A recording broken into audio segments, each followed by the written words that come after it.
Bismillahirrahmanirrahim. Assalamualaikum warahmatullahi wabarakatuh. Alhamdulillah. Nahmaduhu wa nasta'inuhu wa nastaghfiruh wa nastahdihi wa na'udzu billahi min syururi anfusina wa min sayyiati a'malina. May yahdihillahu fala mudhillalah wa may yudlil fala hadiyalah. Nasyhadu an la ilaha illallah wa nasyhadu anna Muhammadan abduhu wa nabiyuhu wa rasuluh la nabiyya wa la rasula ba'dah. Allahumma shrah sudurana wa tazawwas an sayyiatina wa hab lana fahmal anbiya'i wal mursalin wa hab lana fahmas salafus salih. Allahumma anfa'na bima 'allamtana wa 'allimna ma yanfa'una wa zidna ilman wa na'udzu billahi min ahwali ahli nar. Allahumma la sahla illa ma ja'altahu sahla wa anta taz'alul hasna idza syi'ta sahla. Rabbi shrah li sadri wa yassir li amri wahlul 'uqdatam min lisani yafqahu qawli. Rabbi zidni ilma. Subhanaka la ilma lana illa ma 'allamtana innaka antal alimul hakim. Rabbana atina min ladunka rahmah wa hayyi' lana min amrina rasyada. Amma ba'd, Bapak, Ibu dan jemaah sekalian yang semoga dirahmati Allah, semoga dicintai oleh Allah Subhanahu wa taala. Alhamdulillah, pagi hari ini kita berpagi-pagi untuk datang di dalam kajian untuk memenuhi pesan Rasulullah sallallahu alaihi wasallam. Tabakkaru fa inna fil bukuri barakah. Berpagi-pagilah, karena di waktu pagi itu adalah waktu yang barokah. Dan alhamdulillah, pagi ini kita akan membahas formula 12 sampai kepada subtema sedekah subuh. Bukan materi yang baru, tapi selama di rumah kita itu belum ada kotak yang memudahkan. Sekalipun ngisi di mana saja itu tidak masalah, tapi kalau ada kotak itu memudahkan. Setelah mudah menempatkan bagaimana caranya sedekah subuh. Karena berapa banyak yang sudah menjalankan tapi masih dilema gitu ya. Katanya suruh sedekah subuh, bahkan ada yang memaknai sedekah pagi. Tapi kok rezeki begini-begini saja. Ada apa dengan sedekah subuh? Barangkali metode, cara di dalam melaksananya kurang tepat, maka kita betulkan melalui majelis pagi hari ini. Baik Bapak Ibu yang dirahmati Allah, langsung kita masuk kepada materi sedekah subuh.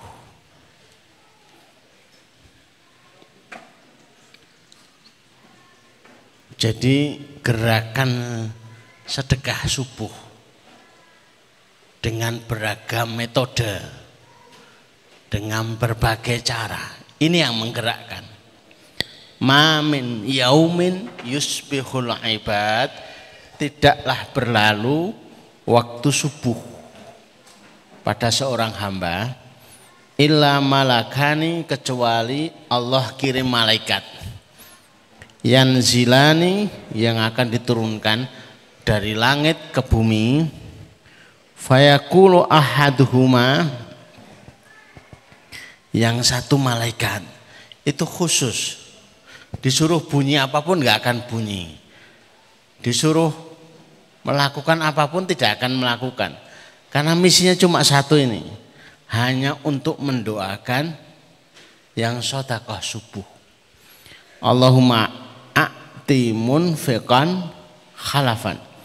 Ya Allah, berikanlah yang infak pagi hari ini. Jadi bukan semata doa ustadz, doa kaum muslimin. Ini khusus dan itu hanya terjadi ba'da subuh. Jadi malaikat itu tidak mendoakan siang hari ataupun malam hari atau iseng nginep gitu, enggak.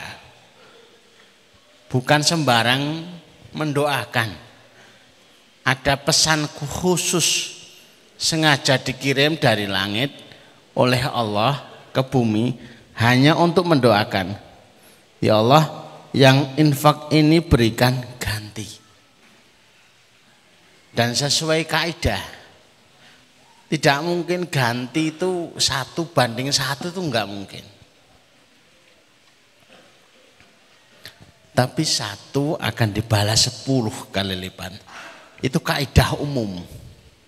Man jaa bil hasanati falahu asyru amthaliha. Siapa yang melakukan kebaikan maka akan dibalas 10 kali lipat. Lah, sedekah itu termasuk hasanah. Termasuk kebaikan. Maka akan berbalas kebaikan. Tinggal kita bermain pintar di dunia matematika. Tapi biasanya yang paling susah itu bukan ngitung. Kalau ngitung itu asal punya kalkulator itu gampang. Tapi yang paling susah itu menenangkan batin kita. Ngisi 1000 enteng. Mau terbayang 10.000. Mau terbayang 100.000. Nggak masalah. Karena terasa enteng. Tapi kalau sudah mulai 100.000. Nah, itu berat. Maka jarang sekali ditemui di dalam kotak infak itu isinya 100. Yang sering ada di dalam kotak infak itu justru pahlawan. Namanya Patimura. Saya pernah khutbah Jumat. Itu sembari marah-marah kepada jamaah. Bapak-bapak yang sholat Jumat. Tolong kalau ke masjid itu jangan pakai golok. Waget teman. Siapa yang pakai golok? Ya sesekali itu pakai pecis. Golok itu maksudnya adalah Patimura. Kalau pecis itu yang gambarnya Presiden siapa itu? Soekarno. Gagah.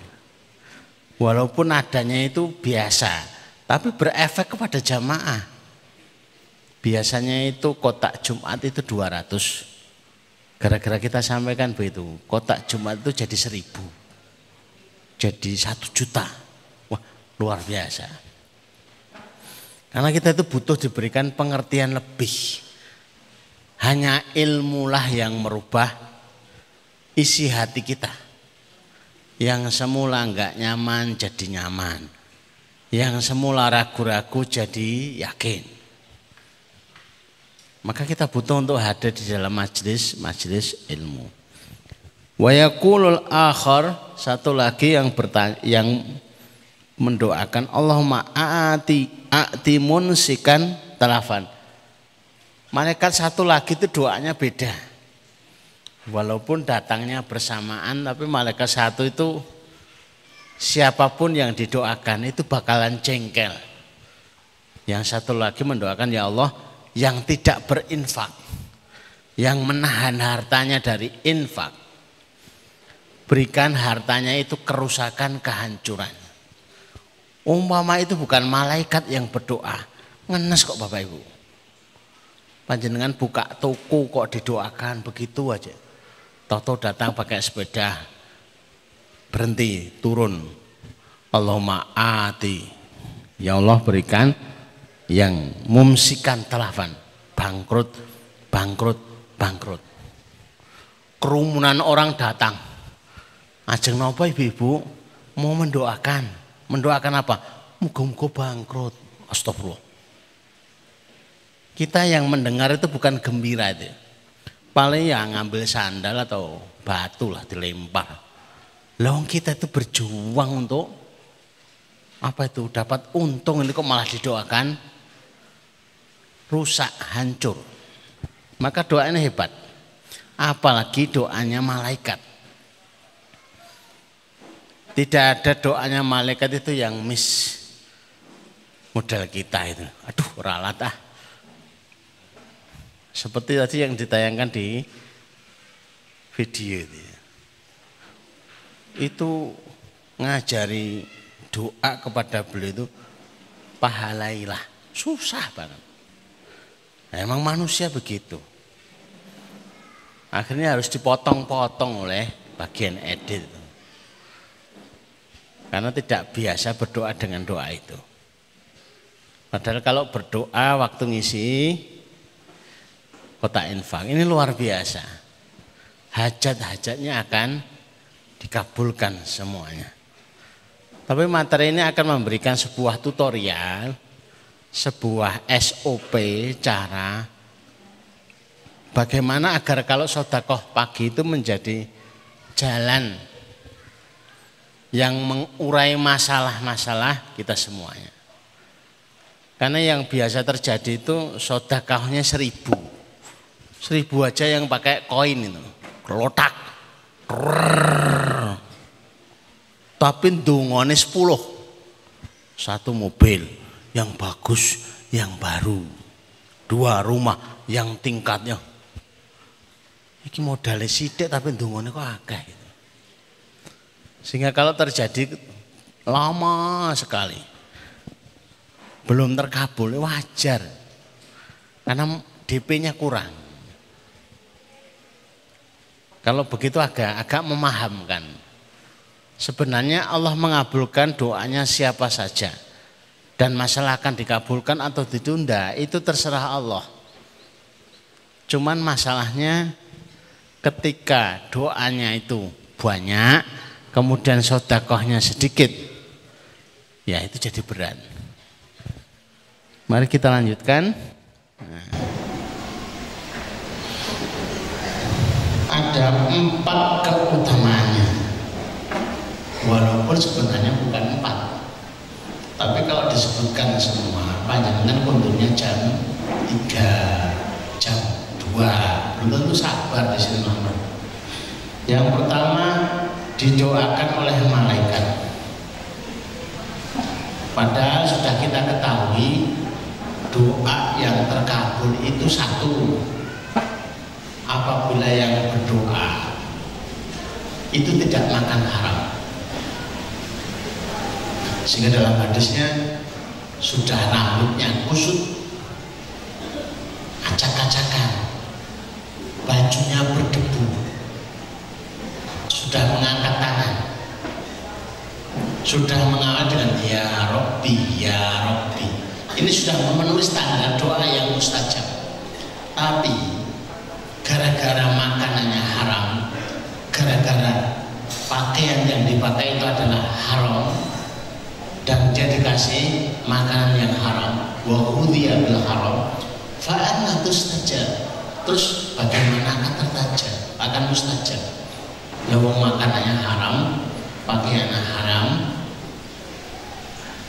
juga dikasih makanan yang haram. Maknanya makanan itu menjadi syarat untuk doa itu mustajab. Yang berdoa itu malaikat. Malaikat itu tidak pernah makan, jadi aman.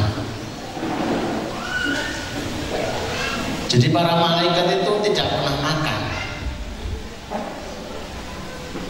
sehingga terhindar dari makanan yang haram. Maka luar biasa, ada makhluk yang khusus mendoakan, yang dilihat standarnya, kriterianya, terhindar dari makanan yang haram. Coba kalau manusia, ada enggak? Susah. Umpama tidak makanannya haram, kecipratan dengan yang haram, atau kecipratan dengan uang yang haram, yang dia nggak sadar. Susah kalau menghindarkan diri dari yang haram. Yang kedua, doa itu mustajab kalau terhindar dari perbuatan dosa. Nah, malaikat itu tidak pernah berdosa. Dia didesain, dicipta oleh Allah. Yaf'aluna ma yu'mar, pasti akan melakukan apapun yang diperintah Allah.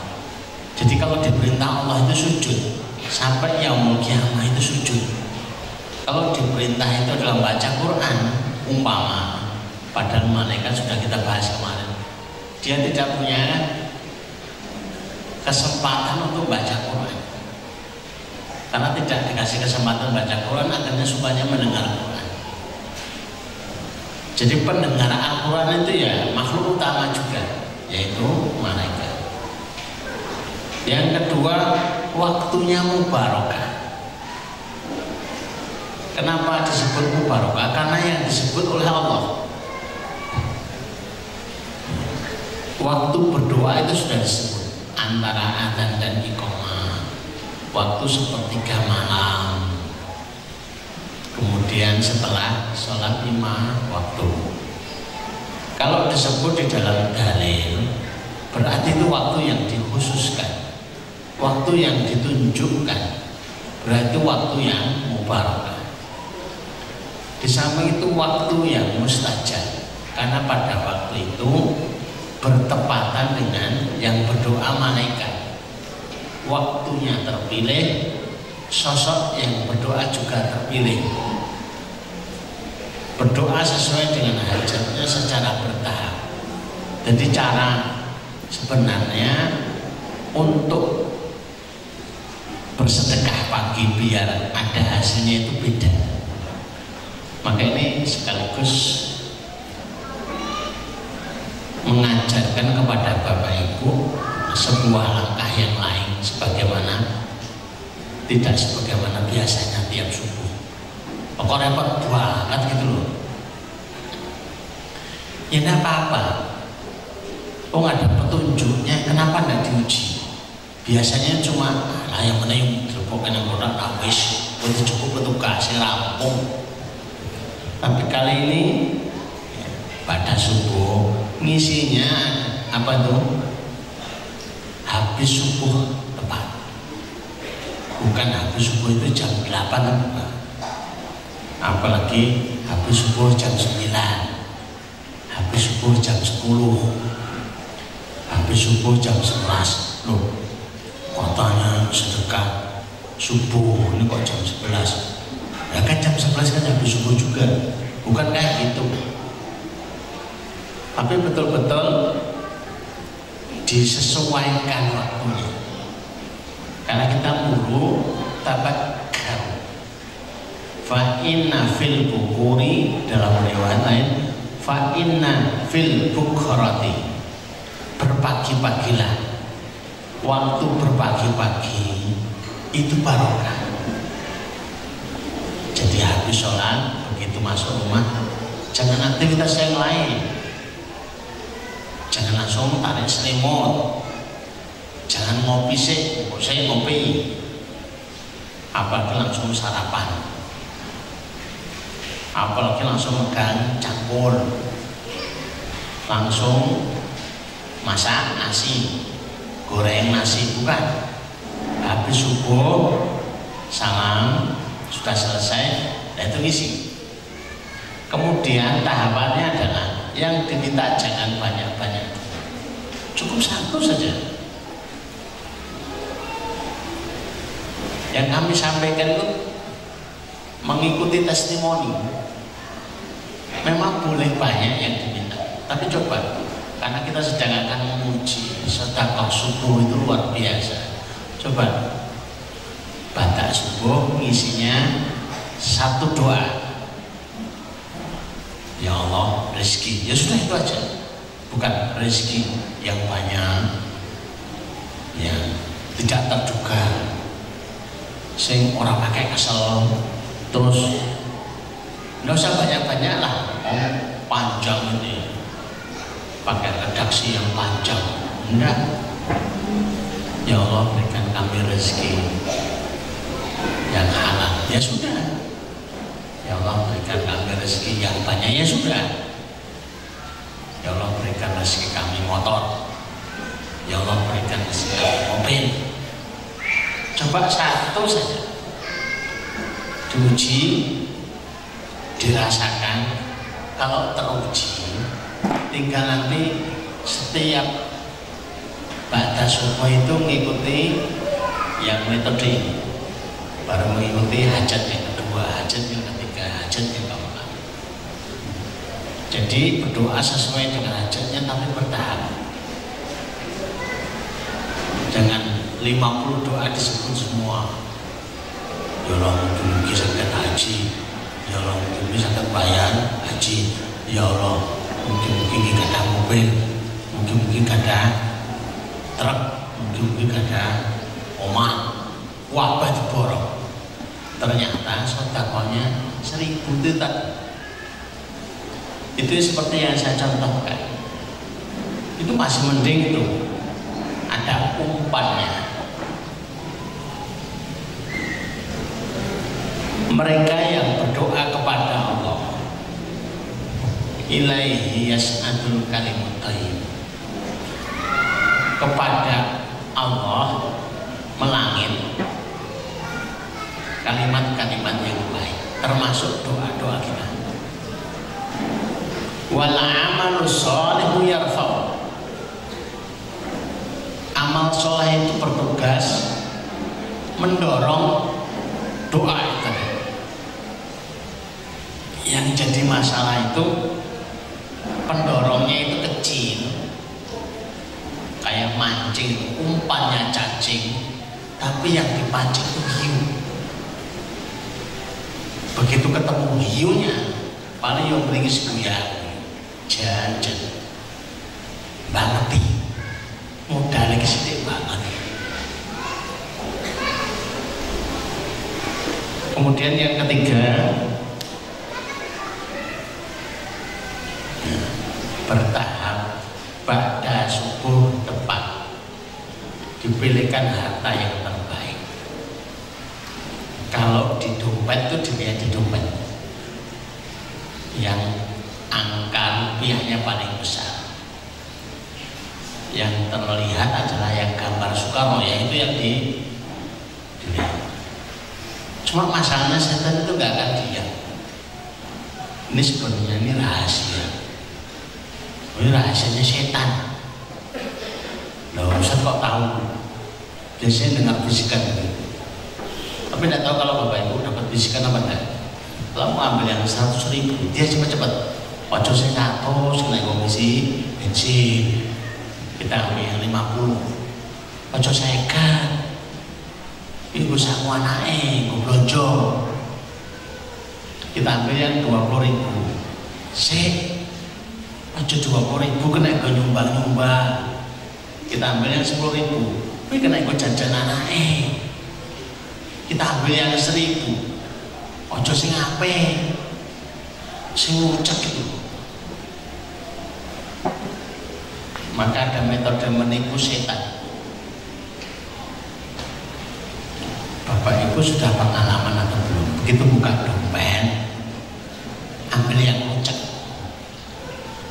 Begitu mau dimasukkan di kotak, cepat-cepat kita masukkan lagi ke dompet, terus kita ambil yang 100.000. Itu prank, ngeprank setan. Sudah senang ya toh. Akhirnya kan yo saya mesti lecek, orang ngerti langsung dibalik, ambil yang 100.000. Waduh, kecewa. Harusnya 1.000 yang masuk kotak, ini ganti 100.000. Ini prank. Daripada kita di prank terus, mending kita prank. Tapi ngepranknya setan. Harta yang terbaik. Jadi kalau sedekah itu yang terbaik, yang kedua itu yang prioritas. Bukan yang terakhir. Nek wis entek-entekan akeh dikeluarkan. Misalkan panen mangga, itu yang panen pertama kali yang diambil untuk sedekah, bukan buah yang nangis kari dini. Misalnya sing bosok sudah ada yang dimakan, kalau lawan lumayan. Timbang bosok yang wet, saya sering beli buah, saya suka buah, tapi belum pernah mendapat tawaran dari penjual buah. Niki Pak, ini buahnya ini dimakan kalau lawar di pohon, enggak. Yang sering ya matang di pohon, tapi kalau roak di pohon malah sudah busuk di pohon, nggak laku.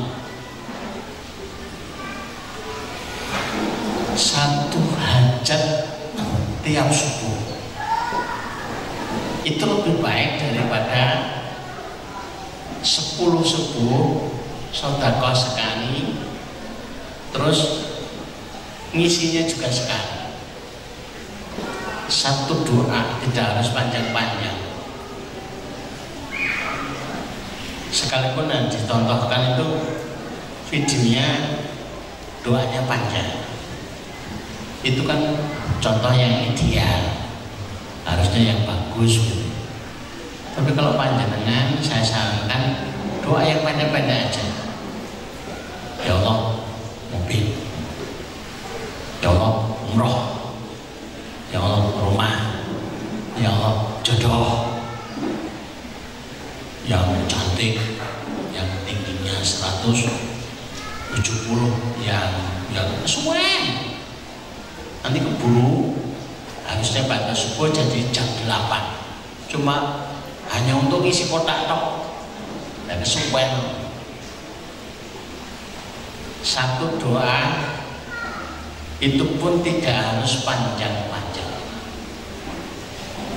Maka Allahumma tibhamni, itu kan cerita saya dari mana ini? Dari Arab Saudi. Itu dari Riyadh. Seorang sedekah, nah sedekahnya kepada ibunya, hanya karena petunjuk gurunya mengatakan, coba temui ibu, katakan kepada ibu,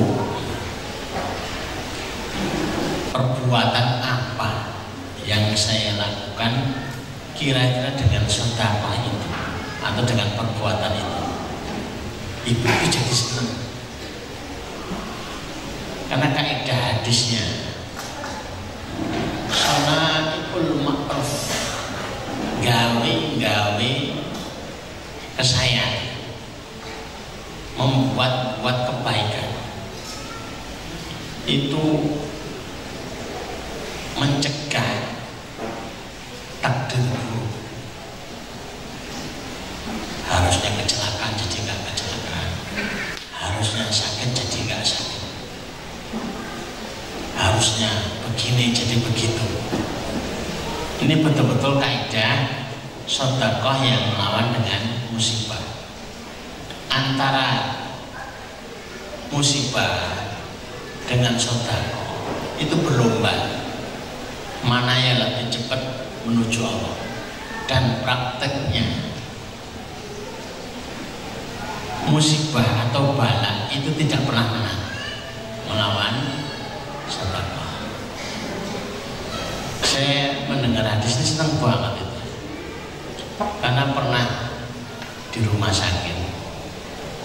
Saya di rumah sakit, terus ada perawat itu salah transfusi darah, harusnya darah B tapi keliru. Ini kan fatal. Dia sudah geredek, wajahnya membiru, ketakutan, khawatir dikeluarkan dari rumah sakit. Ini gimana Ustaz?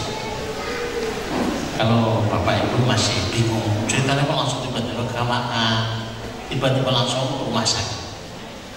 Saya itu konsultan di beberapa rumah sakit juga perusahaan.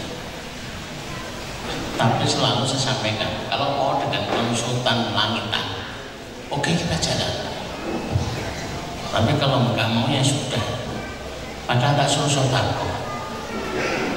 Hampir setiap masuk perusahaan, rumah sakit dan perusahaan, mesti yang saya tawarkan apa? Kota infak. Masa konsultan gitu? Ya biar aja, memang belajarnya langitan. Tapi masya Allah, ketakutan ya. Nanti kalau salah transfusi darah, itu efeknya adalah meninggal.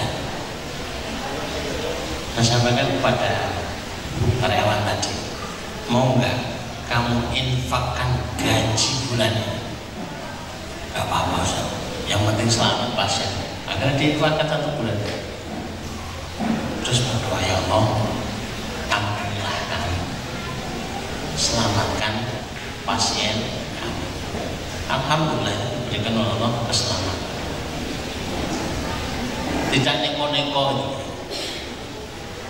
Satu doa tiap subuh, dan itu pun doa yang nggak panjang-panjang, nggak muluk-muluk, sehingga mudah untuk diucapkan. Pakai bahasa Indonesia boleh, bahasa Arab lebih boleh, bahkan pakai bahasa isyarat pun boleh. Kalau memang sudah nggak bisa pakai bahasa Indonesia, ya Allah, mungkin tangannya gitu. Bapak Ibu tahu kan isyarat ini? Makan minum belum beres. Ada yang doa di sebuah masjid itu, seorang yang sebut, ya Allah, mungkin waras, enak, mungkin gada beras, mungkin bergas, udah untuk tiap habis subuh. Saya tidak memperhatikan apa ngisi infak atau tidak, isi kotak apa tidak, tapi doanya itu bagi saya itu spesial. Sekalipun tidak infak, itu kan waktu mustajab juga, bertepatan dengan waktu turunnya malaikat. Selanjutnya, karena ini kurang berfungsi. Nah, kebiasaan orang soleh itu suka berpagi-pagi. Kalau setiap pagi itu keblok, bangunnya kesiangan, subuhnya kesiangan, kita ragu kalau dia itu orang soleh. Bapak-bapak, ibu-ibu, ketika datang orang melamar putrinya, cukup ditanyakan aja, sholat subuh itu bundir jam pinten? Ini sholat subuhnya jam 8. Lah kemarin parah jam 10 belum.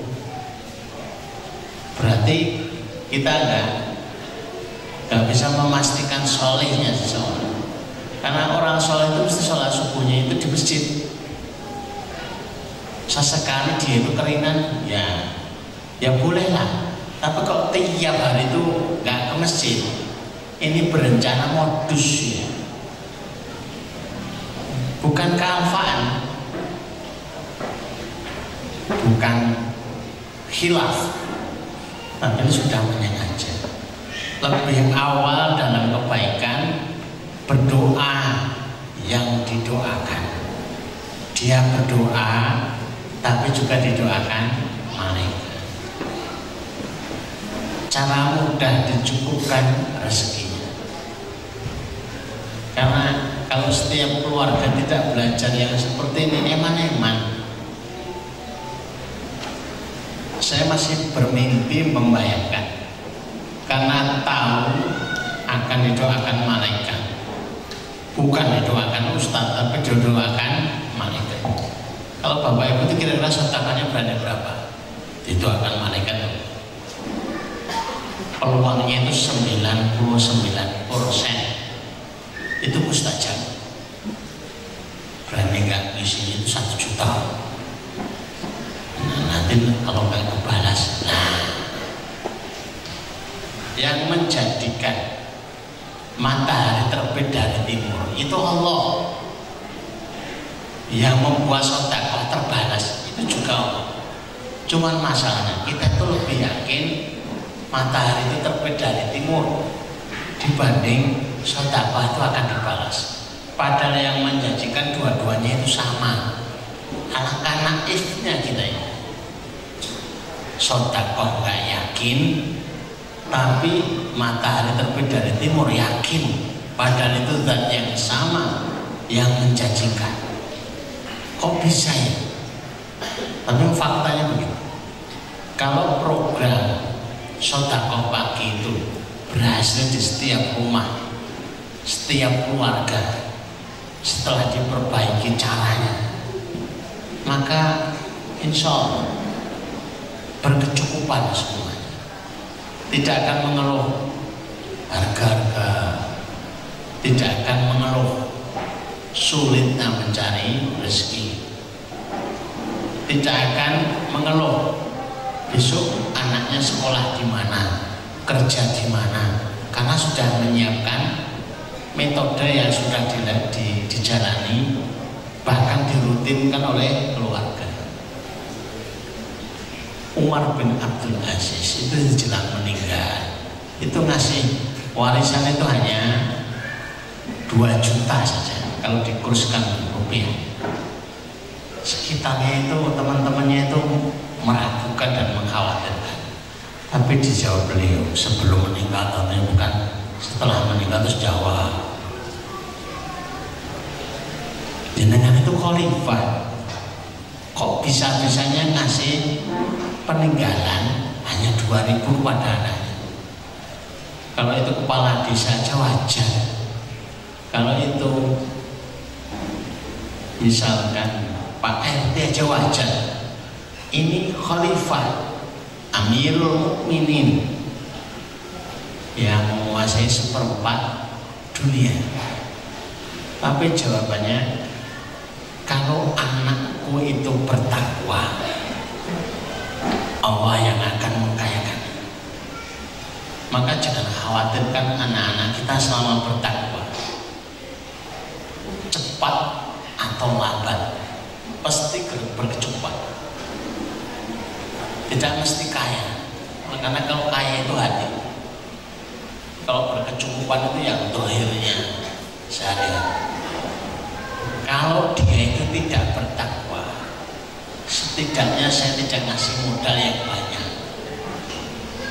Andai kata dia itu tidak bertakwa, malah maksiat, saya tidak memberikan modal yang banyak. Tapi pada kenyataannya putranya Umar bin Abdul Aziz itu sempat berinfak 100.000 kuda. Bayang nggak Bapak Ibu? Ya enggak pernah ternak kuda. Naik kudanya ya jarang-jarang.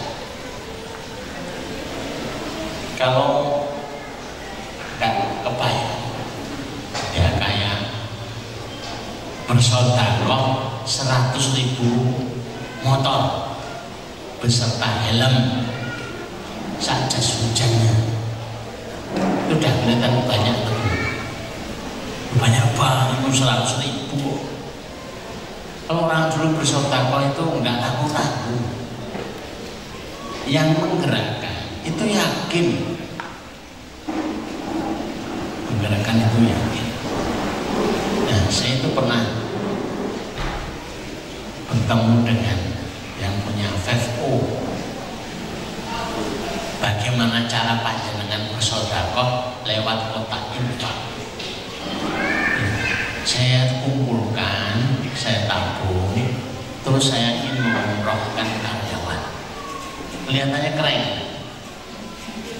Untuk mengumrohkan karyawan, saya ingatkan, mengumrohkan karyawan ataupun kaum muslimin pada umumnya itu bukan target nomor 1-nya bersedekah atau tidak disebut di dalam Al-Quran, itu nomor satunya, best of the bestnya sedekah. Saya tidak menjelaskan itu panjang dan lebar dan tidak mengulang-ulang karena khawatirnya modus. Terus yang nomor satu mana? Bahkan orang tua saja itu nomor dua. Ya, nomor satu itu adalah thalibul ilmi, pencari ilmu. Itu luar biasa. Ketika itu nangis. Terus untuk menebus kesalahannya, dia bersedekah 20 juta kepada thalibul ilmi. Maka kita pun yakin itu, kalau di rumahnya belum ada kotak infak, pastikan ada kotak infak. Belum ada yang ngambil, ya tinggal didaftarkan. Belum tepat arahnya, ini masih sekedar sedekah saja. Tapi ada kotak sedekah yang di dalamnya dikhususkan untuk thalibul ilmi, untuk para penghafal Quran. Sulit itu, menghafal Quran itu tidak mudah, sulit. Umpama hanya bertahan saja, nambah hafalannya, itu sulit. Dia harus berpisah dengan orang tuanya, berpisah dengan kampung halamannya, berpisah dengan saudara-saudarinya, bahkan dia harus berpisah dengan kucing kesayangannya. Tidak ada yang boleh membawa kucing ke sana. Itu ditinggal semuanya. Tapi hasil itu luar biasa. Coba selanjutnya, apa kamu? Disiplin dan meningkat. Ahabbul a'mal ilallah adwamuha wa in qalla. Amalan yang paling disukai Allah itu yang paling disiplin, paling dawam, sekalipun diawali dari sedikit, terus koma, kemudian ditingkatkan, bukan titik. Akhirnya kesimpulannya sidik rapopo, yang penting istiqomah. Padahal yang duluan disebut itu adalah istiqomah. Yang penting istiqomah, sekalipun dari sedikit koma, kemudian ditambah. Sehingga kalau itu disimulasikan, Bapak Ibu, awal berkeluarga bulan pertama itu setiap pagi ngisi 1000. Sebulan dibuka kotaknya, diambil oleh tim yang jaga kotak. Itu hasilnya berapa Bapak Ibu? Hanya 30.000. Nah, pertanyaannya, seorang yang baru menikah 1 bulan, sedekahnya 30.000, belum ada tanggungan, anaknya belum punya, rumah masih kontrak, motor juga masih kredit, kira-kira, tapi sedekahnya 30.000, kira-kira cukup apa enggak? Ragu-ragu kan? Ya kadang cukup, kadang tidak, paling begitu. Tapi saya pengalaman nih, survei membuktikan itu cukup. Karena pernikahan usia 1 bulan, sedekahnya juga 30.000. Itu status pernikahannya, itu status pernikahan subsidi, disubsidi orang tuanya dan disubsidi mertua. Nah, kurang-kurang ya tinggal ngomong karo bapak karo ibu, harus sering-sering makan di rumah orang tuanya. Pengennya menemani bapak ibu padu nih, pengen dapat makan gratis. Bulan kedua kedua terus ditingkatkan. Bulan kedua 2000, 2000. Sebulan 60.000. Bulan ketiga 3.000, 3.000. Bulan keempat 4.000, 4.000. Habis subuh 4.000 doa, 4.000 doa, 4.000 doa. Bulan ke-12 kok saya upload pada subuh 12.000, 12.000, 12.000. Tapi ini mengikuti dengan tanggung jawabnya. Yang jadi repot itu ya, pernikahan sudah 25 tahun tapi sodakohnya 1.000. Alasannya yang penting istiqomah. Ya kan, nggak ketutup, nggak kejangkau. Kalau 12.000 sebulan dibuka 360. Sudah ketemu belum? Mengikuti apa yang saya sampaikan. Ini sudah pernikahan 1 tahun, sudah punya anak 1. Motor juga sudah butuh 1 lagi. Sudah butuh nyicil rumah. Tapi sedekah bulanannya 360.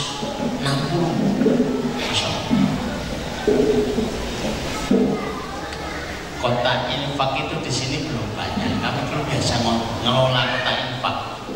Kami sampai 2.000. Mereka yang tiap bulan itu harus mengumpulkan 3.600.000. 10 tahun menikah. Dan berarti sudah tiap bulan itu terkumpul infaknya 3.600.000. Kadang mau katanya cukup nggak untuk mereka yang sudah menikah seusia 10 tahun? Berarti sudah butuh, ya sudah butuh mobil, rumah yang gede,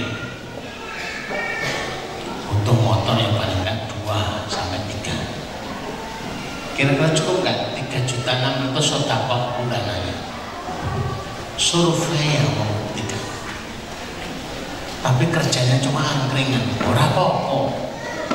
Kadang-kadang pandang sebelah mata. Tapi ternyata dia sudah punya angkringan itu sekitar 15 tempat. Bukan hanya cukup banget. Maka saya suka menamai kotak infak itu kotak ajaib. Kok bisa ya? Tapi begitu kan luar biasa. Hajat itu bisa dipanen dari sini. Bahkan kecukupan keluarga itu bisa diupayakan dari sini. Kalau panjenengan sudah usia pernikahan 1 tahun, berarti ngisi tiap pada subuh itu 12.000. Itu sangat cukup. Begitu tiap bulan dibuka oleh petugas kota, 12.000 kali 30, isinya 360. Sehingga keluarga muslim itu sangat-sangat sejahtera, lebih dari cukup. Apa yang tidak bisa dilakukan oleh Menteri Kesejahteraan sekalipun. Saya berbicara atas fakta, meneliti juga testimoni. Itulah kamu pertama kali ya naiknya kota. Ada yang naik pesawat, kami naiknya kota. Perantaranya dari kota infak, luar biasa. Begitu isi plek, ya Allah, kebaitullah. Ya Allah, kebaitullah. Ya Allah, kebaitullah. Betul-betul kebaitullah. Rasanya kok nggak mungkin. Tapi dengan mengambil petunjuk hadis Rasulullah itu menjadi sangat-sangat mungkin. Maka oleh sebab itu Bapak Ibu yang dirahmati Allah, mari kita akhdul barokah, ngambil berkahnya. Ternyata di balik kota itu ada sekian banyak kebaikan, sekian banyak kemudahan, sekian banyak solusi. Nah, kok selama ini kita nganggapnya biasa-biasa saja, padahal ini sesuatu yang luar biasa. Di sini contohnya kan banyak, ada yang tiap mengisi kota itu sudah sampai 10 juta, 10 juta, Masya Allah. Itu tiap tahun keliling Eropa, Masya Allah, bahkan keliling dunia di kota-kota. Tadi sudah kami simulasikan sedekah, gambarannya seperti itu, dan faktanya sudah ada. Yang disuruh testimoni banyak, bahkan bisa ditambah Bapak dan Ibu sekalian. Mendapat doa khusus dari malaikat tadi sudah kami jelaskan. Jadi oleh sebab itu sudah berarti sudah selesai. Pengen sebanyak apapun yang ingin kami terangkan, kalau sudah dipagari dengan alhamdulillah itu sudah selesai. Alhamdulillah itu tanda selesai.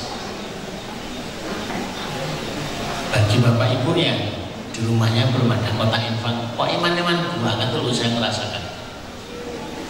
Oh, ini ada jalan yang berpijak dari hadis Rasulullah.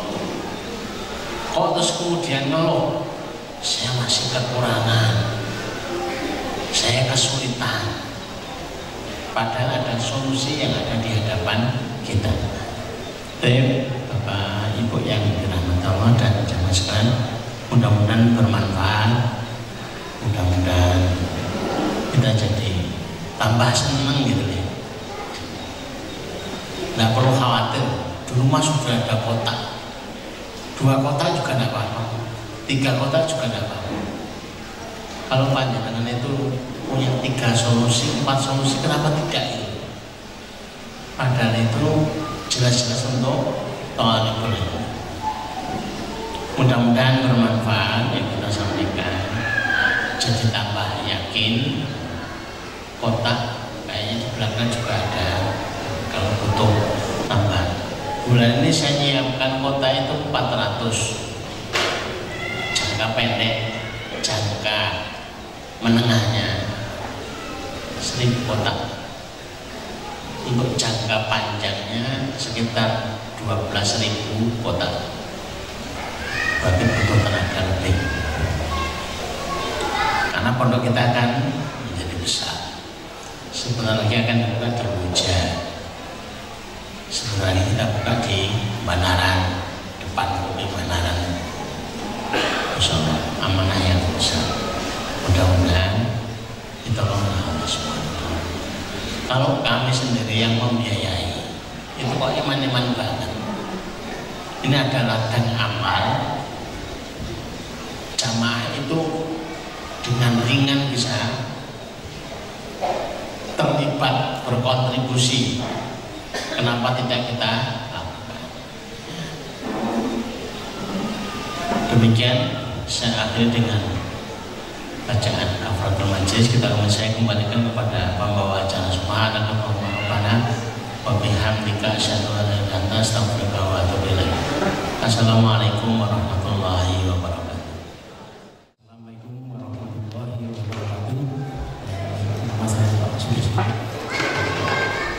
Jadi apa yang disampaikan tadi dari Pak Ustadz bahwa sedekah subuh itu waktunya adalah sehabis sholat subuh. Kebetulan saya ini ke masjidnya setiap harinya sebelum sholat subuh. Jadi saya dapat jatah azan subuh. Jadi yang saya lakukan adalah sebelum sholat subuh saya sedekah. Nah itu apakah didoakan malaikat? Maksud saya begitu. Artinya karena di sini tadi dijelaskan adalah sehabis sholat subuh. Kemudian kalau sedekahnya itu sehabis sholat subuh, kadang-kadang kita juga punya keinginan mau menjalankan sholat suruh. Nah itu kan berarti mengganggu juga. Nah, ini ada yang saya minta solusinya. Kira-kira baik itu kalau tidak harus subuh seperti apa. Oke. Terima kasih. Assalamualaikum warahmatullahi wabarakatuh. Assalamualaikum warahmatullahi wabarakatuh. Jadi Rasulullah itu habis sholat subuh itu tiba-tiba ada berjamaah, terus bertanya, siapa yang pagi ini mengantar jenazah? Kaget sahabat. Ya Rasulullah, ini tuh pada subuh, kita belum keluar dari masjid. Itu yang berani begitu itu sahabat Umar bin Khattab. Tapi Abu Bakar jawab, saya ya Rasul. Terus siapa yang besuk orang sakit? Ya Rasul, ini tuh pada subuh, belum kemana-mana, belum mingset dari masjid. Abu Bakar katakan lagi, saya ya Rasul. Siapa sudah sedekah? Apa itu? Sedekah subuh. Ya Rasul, ini pada subuh, kita belum kemana-mana, belum pulang ke rumah juga. Siapa tahu kalau kita di mana. Abu Bakar As-Siddiq itu katakan jadi, saya ya Rasul, waktu keluar rumah itu ada pengemis, dan saya kasih. Waktu keluar dari rumah untuk ke masjid, dikabari ada yang sakit dan saya tengok orang sakit. Rasulullah menyampaikan, siapa yang melakukan perbuatan sebagaimana yang dilakukan oleh Abu Bakar As-Siddiq, maka dijamin masuk surga. Jadi waktu pada subuh itu secara umum kalimat ma yusbihul ibad itu pada subuh.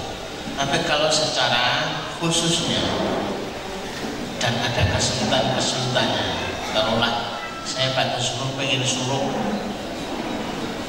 saya itu bayarannya pada subuh atau pas sholat subuh bayaran, ya itu sebenarnya tidak masalah. Itu masih masuk dalam kategori waktu subuh.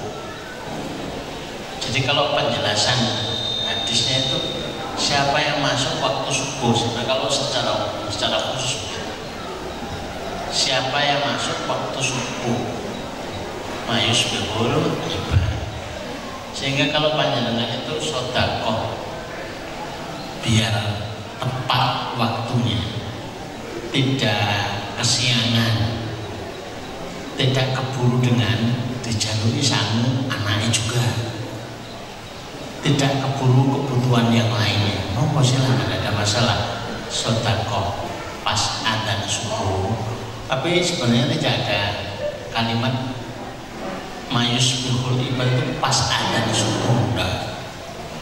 Masih seputaran subuh, tidak ada masalah. Pas adzan subuh atau pas qomat subuh, apalagi setelah subuh, tidak ada masalah. Jadi adapun jam 8, jam 7, jam 10 itu sebenarnya telat, itu pun juga tidak masalah, karena kalau terlambat ya diikuti yang masih memungkinkan waktu yang sudah ada. Wallahu a'lam bishawab. Baik, sembari menunggu buku disiapkan kepada seluruh jamaah, barangkali ada yang ingin memberikan testimoni terkait dengan sedekah subuh. Saya itu sudah pernah mengamalkan sedekah subuh itu sekian waktu, dan ternyata ada yang sesuatu yang terjadi, yang dirasakan, agar supaya untuk menjadi motivasi bagi kita semuanya, memotivasi kepada saudara-saudara kita yang mungkin belum tergerak, belum sepenuhnya yakin dengan kekuatan sedekah subuh itu, kemudian bisa termotivasi seperti itu. Ada barangkali ibu bapak?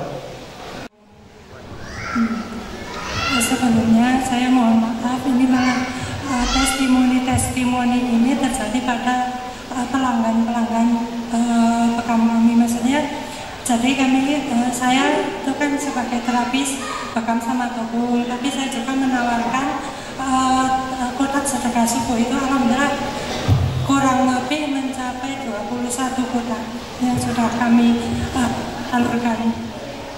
Setelah sekitar 1 bulan, saya itu tanya kepada itu yang sedekah itu 2 orang. Gimana Bu, udah ada testimoni yang sudah Ibu rasakan, doa-doa apa yang sudah dikabulkan sama Allah Bu setelah sedekah subuh. Saya ini bertanya sama 2 orang Ibu.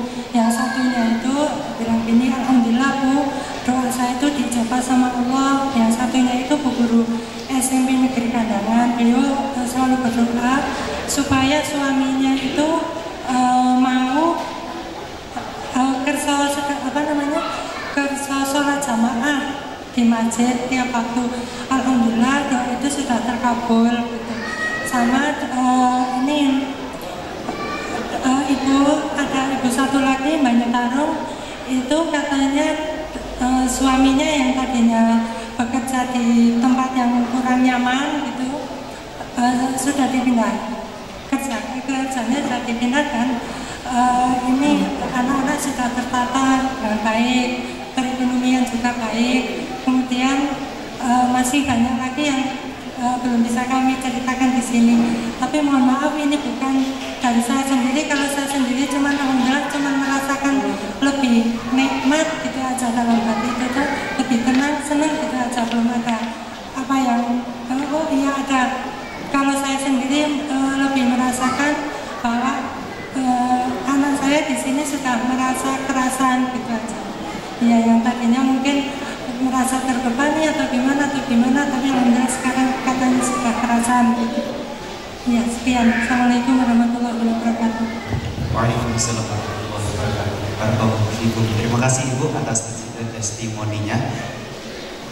Jadi memang nyata nih Bapak Ibu sekalian bahwasanya sedekah subuh itu memang memiliki dampak positif bagi kehidupan kita. Seandainya Bapak Ibu ingin mendapatkan lebih banyak lagi kisah inspiratif terkait dengan amal soleh seperti sedekah subuh misalnya, Bapak Ibu bisa mampir ke channel YouTube kami. Nama channelnya 10 Salam Nusantara. Jadi insya Allah di setiap hari Selasa itu kami bersama tim silaturahmi ke rumah jamaah, silaturahmi ke rumah donatur atau kepada relasi siapapun. Di situ menginterview terkait dengan perjalanan karir hidup mereka, di antaranya apa sih kendala hidup yang mungkin pernah mereka alami, seperti apa sih kondisi terburuk kehidupan yang pernah mereka alami, lalu dengan kondisi yang hari ini sudah Allah baikkan, kondisi yang hari ini sudah Allah hadirkan segala kemudahan, yaitu apa yang menjadi kunci rahasianya. Di antara yang seringkali disampaikan oleh mereka adalah adalah senantiasa mengistiqomah, menekuni amalan-amalan semacam sedekah subuh tadi, kemudian juga senantiasa melaksanakan sholat duha, dan inspirasi tersebutlah yang kemudian kami unggah, kami dokumentasikan, lalu kami upload di YouTube kami, namanya 10 Salam Nusantara. Kiranya cukup sekian Ibu Bapak hadirin rahimani wa rahimakumullah, kesempatan kajian pada pagi hari ini. Alhamdulillah Allah mudahkan, Allah berikan kelancaran kepada kita semuanya. Akhirnya marilah kita tutup dengan bersama-sama melantunkan kalimat tahmid dan doa kafaratul majlis. Alhamdulillahirabbil alamin. Subhanakallahumma bihamdika asyhadu an la ilaha illa anta astaghfiruka wa atubu ilaik. Saya